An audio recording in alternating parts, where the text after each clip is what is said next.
这6个内容，我每一次都觉得就是钱啊，我这个人就是这么喜欢赚钱，这么爱钱，可我真正的去做的动作，都是违背让我有钱这件事情。我自己到最后才发现，我的这个价值观从前面的钱移到现在，我知道我自己要的是自由。如果最终的你要的真的是爱的话，请问你现在在你待的行销或是广告公司干嘛？因为一堆女的，有一些男主管也已经结婚了。你要的人生是找真爱的话，请在你最青春年华的时候，是不是去台积电找一下工程师？爱儿手。Hello， 大家好，我是艾尔莎。今天这一集，我觉得真的完全对症下药，很多人都在人生的迷惘，就算看起来光鲜亮丽，或是一帆风顺的感觉，其实他们的背地里都是有一点点迷惘的，更不用说很多观众朋友们，你们是不是也曾经或现在正在感觉迷惘？这一集就是一个十足的解药。没有人会用这样子的方法和策略去带着大家，我自己去解构了一个人类在这个世界上终极想要的6大价值观，用这个价值观回推你想要成就怎么样的人，以去推你的人生到底要做哪些事情，你才不会再迷惘。所以呢，价值观其实才是一个生而为人的我们最重要也最需要谨守，然后好好的去建构的事情。到底是哪6个价值观呢？第一个是爱，大家可以听一下，你有没有感觉？就是每一个人其实一生只会选一个最重要价值观，但是其实你最想要的。第2个呢是自由，第3个是钱。第4个是权力，第5个是自我价值，最后一个第6个是名气。直接放在这边给大家看一下，哪一个是你现在直觉感受你最想要，而且你的人生最终真的到你要钱，你觉得得到这件事情才是最圆满、最棒，你定义最好的人生，哪一个呢？赶快大家想一下。我跟你讲哦，怎么去思考？像我自己个人在年轻一点的时候，这6个内容，我每一次都觉得就是钱啊，我这个人就是这么喜欢赚钱，这么爱钱。可是，在一次一次的事件，还有人生的重要抉择的时候，我发现，我每一次有其他的选择的时候，我都会觉得钱是最重要，我最放不下。可我真正的去做的动作，都是违背让我有钱这件事情。举例来讲，我的人生最重要的冉冉面膜。其实我真的可以把内料用一些烂东西，你知道很多面膜其实就是玻尿酸加防腐剂加水，然后就卖很贵这样子，然后大家就是赚很多这样。可我就不是，因为我还是觉得我要有一种对待买这个的人，他是一个我的很支持我的人，然后是我的粉丝，是我的亲朋好友，所以我有责任要让他们变更好。那为了让他们变更好，我就要去做一些事情。那这些事情都是高成本的事情，就让我没有办法赚钱。当然这是很小很小一个举例啦。那再大的事情是，如果呢我做一些职涯的抉择，这个 A 呢是可以让我更有钱，那这个 B 呢可能让我不这么的有道义，可是也没有犯法，也没有真的是可能会下地狱那一种，但它的让我赚的钱可能就真的再更多。然后再来最后一个是，可能真的是我最喜欢然后最擅长做的事情，可是它钱是最少，可我每次都选最后一个，因为我觉得它很有意义。应该说是钱只是我现在能做的几个手段之一，很让我快速得到我后面的目标，我们后面的目的地的。所以呢，我要的应该是后面这件事情。那我就再问自己一个问题，我也可以去问大家，你们再重新去思考，这样子的列表里面呢，如果我今天给你10足的钱了，你的钱已经够了，你想要再换更大的钱，让你变成全台湾、全亚洲最有钱的人，还是你要得到最十足的自由自主，还是你得到一个真正的真爱，或是最美好、最棒的家庭？就是爱其实体现在亲密关系嘛，或是你爱自己，或是爱就家庭这样子，或是你最棒、最爱的小孩等等都 OK， 反正就体现爱，或者是你得到最十足的权利。那个权利呢，不一定是负面或政治的感觉，是当然你可以往政治去走，那也可以去朝理想或是慈善走，因为很多慈善要做到很大很极致，它需要极大的影响力，所以权力其实是可以体现在很正面的，像是慈善或利他。那或者是你不用去做大事，不用被大家知道，也不用更有钱，也不用有什么爱或自由，可你想要有十足的自我，还有自我价值非常非常高，在你的一生里面，你知道你自己的人生里面，为大家带来了哪些意义和价值感？这个东西是你觉得更重要的，可能比钱更重要，或是最多的钱你想要拿来换自我价值的话，那就代表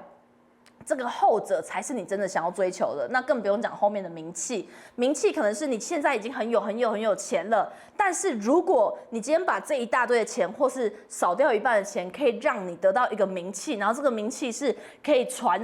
后面好几代的人都知道你的这样的程度，你愿不愿意？如果一个只选钱，他的终极人生目标是钱的话，他绝对不会愿意，因为他不想要拿钱或任何的大量的钱去兑换其他钱以外的事物。但是如果你选的是其他爱啊、自由、权利，或是自我价值，或是名气的话，你就会知道，其实你最终极的价值观是那项。所以那是因为大家现在被局限在你在这个资本主义的社会里面，不管是你被教育，或是你只能够用的手段，其实都有可能只是靠资源、影响力、才华。才华其实要变现嘛，然后再去换更多的钱，然后再去换你后面要的东西。所以大家会自以为会被框架住，以为你人生要追求的就是财富自由、被动收入，或是更多钱或买房。但其实那不是你人生最终想要的。你怎么可能会以为你的人生最终买一个房子、买3个房子，你就实现你人生最高价值的自己，或是最有意义的自己？不是嘛？这3个房子，如果你都得到了以后，你还想要什么？你要的未必是第4间、第5间房子，你未必是全台湾最多房子的人，你可能想要真正去得到更大的权利，或是真正更大的自由度。那个自由是你不再有情感的自由，你不再有别人框架你、别人社会看你怎么样的那种被影响的自由，甚至你不一定要待在某一个体系里面的自由，就是不管身心或是各种层面状态的你都是自由的。多数的人可能会是想要这样的自由，因为我自己到最后近几年就是真的长大了以后，才发现我的这个价值观从前面的钱移到现在，我知道我自己要的是自由。那我身边最多的人，他们除了是喜欢自由，真的最终价值观是自由以外，也有人是爱，也有人是自我价值和名气，比较少人是权力啦，也比较少人，其实几乎很少人是选钱。但是选钱的人也是有，我在新加坡认识的一些那种真的是上市公司的老板，他们的那个人生终极最终的目标真的是钱，也就是说，他到已经家财万贯，到已经拥有好几架私人飞机喽，然后公司都已经上市喽，他的后面几代根本都不用赚钱，都可以跟他一样有钱了的状态，他还是省吃俭用。他完全不花钱去买名表，去做更多的事情，或是做更多的投资，是因为他喜欢钱到一个极致，到他就是喜欢钱本身的样子，甚至他就是喜欢他的钱累积到更大的数字这样子的感觉，因为他没有想要去换别的东西，所以对他来讲，他的人生最终的价值观就是钱。所以我从这样子的整理脉络，其实你应该可以再问自己，去问到最后，就会知道你的人生最终想要走到的目的地，应该是这6大价值观的某一个了。那知道这个价值观了以后，为什么可以让你不迷惘呢？因为很简单，我们以终为始去回推，如果最终的你要的真的是爱的话，请问你现在在你待的行销或是广告公司干嘛？因为一堆女的就不对劲，然后有一些男主管也已经结婚了。你要的人生是找真爱的话，请在你最青春年华的时候，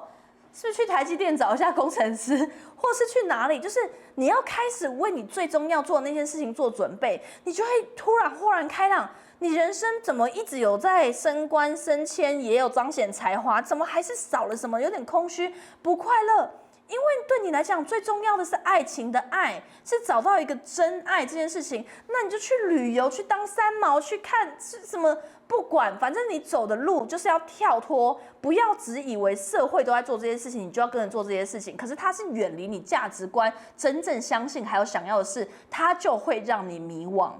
那我再举第2个例子哦，这个例子就是我自己。我在知道我是喜欢自由这件事情的时候呢，我就反而会把我大量的钱去换一些事情，然后让那些事情可以带给我自由。举例来讲，我就不会想要有这么大的存款，但是呢，还完一些负债以后，我就会去请一些员工，让这些员工做一些事情，我就带来了时间自由还有自主权。但很喜欢钱的人，他不会，他会想尽办法用拼的，或是用 AI 或干嘛，反正就自己在不花钱的状况下去做好一些事情，他不这么需要自由。所以我的这个举的例子呢，就会让我的职涯道路，还有我做生意、做事业的抉择中，我的策略会跟别人不一样。例如说，很喜欢赚钱的人，他的策略就是一直扩张版图，甚至最后上市。那有一些或是就是自己默默赚了，因为有些默默赚的公司，像牛头牌沙茶酱，就非常非常的有钱这样。但是呢，如果像我这样，我其实最终要的是一个自己在 run 的一个生意体，然后让我可以有十足的自由的话，那甚至我现在做的事业，像我开这个 YouTube 频道，有别于很多的 YouTuber， 他们开 YouTube 频道可能想要名气，可能想要赚钱。我开 YouTube 频道完全不为了赚钱，只为了我有一个自己建立的渠道，自己建立的媒体。我今天要来骂谁，我就来骂谁啊！我今天要来爆料，我就有自己的渠道可以爆料。所以我最理想的状态是，有一天我的频道真的有100万订阅以后，我就可以在上面随时的骂人，然后这个骂人的程度可以渲染出去很快。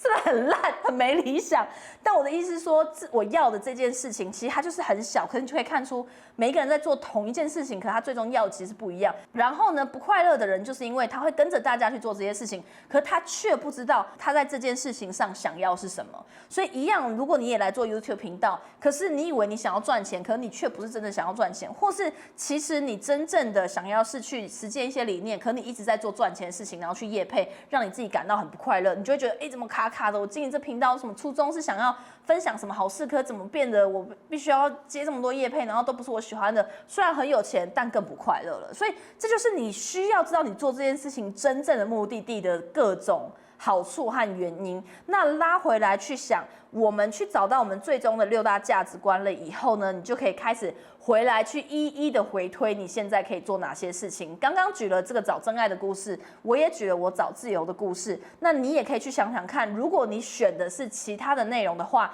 你要怎么去以终为始去回推改变你现在的生活状况，然后甚至不管是转职啊，去做生意，或是人生有一个巨大转弯的方向下，你要去创建哪些新的方向，让你可以最终都回到你想要走的那个终点，也就是长成那样、拥有那样价值观的人的人生。那你就会直接兜起来，这样有没有看到豁然开朗？你就真的不会再迷惘了。所以有时候迷惘，不要一直去纠结在你现在的情境和环境。